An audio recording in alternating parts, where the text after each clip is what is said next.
much, everybody, for your time and attention. I appreciate it. Just a quick word of explanation before I begin. It was about 5 years ago that I discovered text that I downloaded and resolved to apply myself, line by line, over the course of the next 3 months. I committed the entire thing to memory. I recited it that year at our family Christmas gathering, and my nephews and nieces were surprised and delighted. So the next year I recited it again, and this time, being teenagers, they rolled their eyes and said, "There's Uncle Carl with his stupid poem again." So ever since then, I've been on the hunt for fresh audiences. So thank you very much. I expect all of you have at least seen the television special or read the book, or both, so that you remember how it was that all the Whos down in Whoville liked Christmas a lot, but the Grinch, who lived just north of Whoville, did not. The Grinch hated Christmas, the whole Christmas season. Please don't ask why. No one quite knows the reason. It could be his head wasn't screwed on quite right. It could be, perhaps, that his shoes were too tight. But I think the most likely reason of all is that the Grinch's heart was 2 sizes too small. But whatever the reason, his heart or his shoes, he stood there on Christmas Eve, hating the Whos, staring down from his cave with a sour, Grinchy frown on the warm lighted windows below in the town, for he knew every Who down in Whoville beneath was busy now hanging a mistletoe wreath. "And they're hanging their stockings," he snarled with a sneer. "Tomorrow is Christmas. It's practically here." And he growled with his Grinch fingers nervously drumming, "I must find a way to stop Christmas from coming." For tomorrow, he knew, all the Who girls and boys would wake bright and early. They'd rush for their toys, and then, oh, the noise, noise, noise, noise. That's one thing he hated, the noise, noise, noise, noise. Then the Whos, young and old, would sit down to a feast. And they'd feast, and they'd feast, and they'd feast, feast, feast, feast. They'd feast on Who pudding and rare Who roast beast, which is something the Grinch couldn't stand in the least. And then they'd do something he liked least of all. All the Whos down in Whoville, the tall and the small, would stand close together. With Christmas bells ringing, they'd stand hand in hand, and the Whos would start singing. And they'd sing, and they'd sing, and they'd sing, sing, sing, sing. And the more that he thought of this Who Christmas sing, the more the Grinch thought, "I must stop this whole thing. Why, for 53 years I've put up with it now. I have to stop Christmas from coming." But how? Then the Grinch got an idea, an awful idea. The Grinch had a wonderful, awful idea. "I know just what to do," the Grinch laughed in his throat, and he made a quick Santa Claus hat and a coat, and he chuckled and clucked, "What a great Grinchy trick. In this coat and this hat I'll look just like St. Nick. All I need is a reindeer." The Grinch looked around, but since reindeer are scarce, there was none to be found. Did that stop old Grinch? No, the Grinch simply said, "If I can't find a reindeer, I'll make one instead." So he called his dog, Max, and he took some red thread and tied a big horn on the top of his head. Then he loaded some bags and some old empty sacks on a ramshackle sleigh, and he hitched up old Max.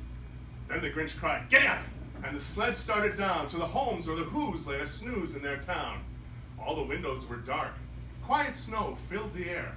All the Whos were all dreaming sweet dreams without care when he came to the first house in the square. "This is stop number 1, the old Grinchy Claus hissed, and he climbed to the roof, empty bags in his fist. Then he slid down the chimney, a rather tight pinch, but if Santa could do it, then so could the Grinch. He got stuck only once, for a moment or two, then popped his head out of the fireplace flue, where the little Who stockings all hung in a row. "These stockings," he grinned, "are the first things to go." Then he slithered and slunk with a smile most unpleasant around the whole room, and he took every present. Pop guns and roller skates, bicycles, drums, checkerboards, tricycles, popcorn, and plums. He stuffed them in bags. Then the Grinch very nimbly stuffed all the bags one by one up the chimney. Then he slunk to the kitchen and took the Who's feast. He took the Who pudding, he took the roast beast. He emptied the icebox quick as a flash. Why, that Grinch even took the last can of Who hash. He stuffed all the food up the chimney with glee, and now, said the Grinch, "I will stuff up the tree." And the Grinch grabbed the tree, and he started to shove when he heard a small sound, like the coo of a dove. He turned around fast, and there was a Who, little Cindy Lou Who was no more than 2. The Grinch had been caught by this little Who daughter. who'd got up out of bed for a cup of cold water. She stared at the Grinch and said, "Santa Claus, why? Why are you taking our Christmas tree? Why?"